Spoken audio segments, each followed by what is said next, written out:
Έχουμε πει τελικά να μην μπουν οι υπόγειοι κάδοι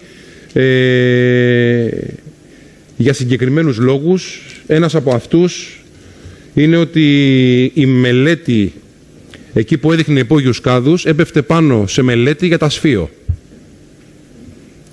Λοιπόν, είπαμε ότι οι υπόγειοι κάδοι στην Πετρουπόλεως θα είναι ένα πρόβλημα να σταματάει το απορριμματοφόρο να σηκώνει τον υπόγειο κάδο κτλ.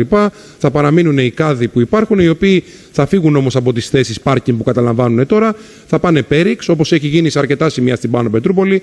Έχουν φτιάξει και τα τεχνικά συνεργεία του Δήμου μας, μάλιστα και ένα σίδερο για να μένει εκεί ο κάδος, γιατί ειδικά στην Πάνω Πετρούπολη οδοί όπως είναι η Κανάρη, Ψηλάντου είναι κατηφορική, οπότε και με φρένο υπάρχει επικινδυνότητα και θα φύγουν οι κάδοι από την 25η για να μπουν στους κάθετους δρόμους.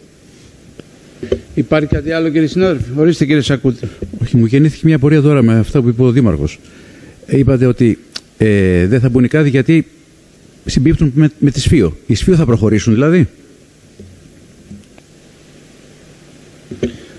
Υπάρχει κάτι άλλο?